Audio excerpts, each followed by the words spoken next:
À la page 14 de l'annexe B de mes notes de cours, je commence à couvrir la section 2 de la brochure SI. Avant de commencer cette première section-là, on va aller voir justement à quoi correspond la section 2 de la brochure SI. Je vais aller dans la table des matières. Donc on voit que la section 2, il y a plusieurs items dans la brochure comme telle. Donc c'est des définitions encore une fois, là, mais c'est vraiment la définition des 7 unités de base. Et après ça, on va poursuivre avec des définitions des unités dérivées, puis différentes unités dérivées. Donc, on va couvrir ça dans les prochaines sections.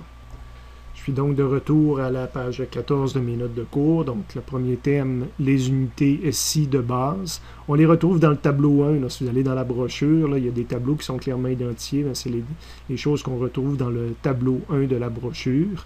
Donc, pour les prochaines pages, je vais souvent avoir la grandeur sur une colonne, le nom de l'unité correspondant à cette grandeur-là, puis la définition comme telle. Dans ce cas-ci, je vais vous laisser lire les définitions. Je ne veux pas... ce serait assez plate de m'écouter vous faire une lecture. Donc, la première grandeur de base, parmi les 7 qui sont définies, donc c'est la longueur, qu'on appelle aussi parfois distance ou position. Entre parenthèses, en dessous, vous avez toujours le symbole qui est recommandé par le système international d'utiliser pour cette grandeur-là. Donc, la longueur, petit l, x, r, etc. C'est recommandé. Vous allez voir que moi, personnellement, j'utilise, exemple, L majuscule plutôt pour longueur.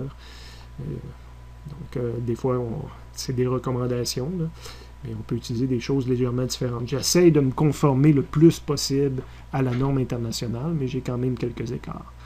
Cette longueur-là, l'unité avec laquelle on la mesure, c'est le mètre, son symbole petit m. Et vous avez la définition à côté que je vous recommande d'arrêter et de lire. Deuxième unité qu'on avait toujours, c'était la masse. Donc, quand on parle de la masse, le système international nous recommande d'utiliser, je poserai la question à un étudiant, je vais faire l'étudiant, on recommande d'utiliser comme symbole petit m. Et là, tout de suite, on voit un premier conflit. Petit m signifie ici mètre, petit m signifie ici masse. Donc, la même lettre signifie deux choses différentes. Là, c'est le contexte d'utilisation qui va faire la différence. Par exemple, si je dis que la classe mesure 3 m de large, dans ma tête, c'est pas 3 masses de large, c'est 3 mètres de large.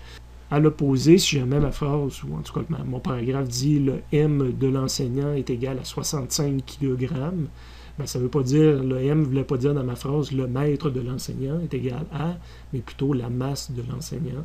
Donc, il faut voir le contexte là, pour dire petit M signifie quoi. La masse, exception, exception, c'est une que vous allez voir que toutes les autres, c'est vraiment l'unité de base, puis il n'y a pas de préfixe. Ici, l'unité, c'est le kilogramme, puis kilo, c'est un préfixe du système international qu'on va voir bientôt. Donc, l'unité de base de masse, c'est le kilogramme, sa définition à côté. Le temps, assez facile, le symbole, je dis assez facile, faites attention, facile, mais difficile à écrire, on dirait, parce qu'il y a plusieurs étudiants qui m'écrivent T majuscule, puis pour moi, T majuscule va signifier autre chose que temps. Donc, petit t pour temps.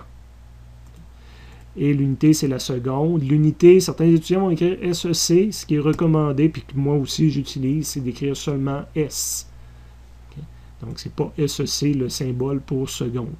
Sa définition, prenez le temps de la lire. Quatrième unité fondamentale, le courant électrique. Donc, petit i ou grand i, les deux sont recommandés comme tels par la brochure du système international, et ça se mesure en ampères. La lettre A majuscule, je pense que c'était déjà écrit dans vos documents, là, parce que c'est plus difficile à trouver souvent. La définition un peu plus longue, prenez le temps de la lire. Température thermodynamique. Donc, grand T, quand je vous disais tantôt que c'est important que le petit t veut dire quelque chose, puis grand T veut dire autre chose. Il faut faire attention à ce qu'on écrit. Donc, grand T pour température, ça se mesure en Kelvin, c'est un K majuscule. Encore une fois, petit K peut dire un paquet d'affaires, donc il faut faire attention à notre écriture, s'il vous plaît. La définition à côté à lire. La quantité de matière, petit n. Particularité, l'unité, c'est le mol, ou la mol plutôt, et son symbole, c'est mol, M-O-L. OK? Donc, ça, c'est pas le mot MOL. C'est comme K, c'est pas un mot, c'est un symbole. MOL, c'est un symbole. Le mot, c'est mol avec un E. Une petite particularité. Et dernière unité, l'intensité lumineuse. Le I était déjà pris, donc ils ont appelé ça I indice V.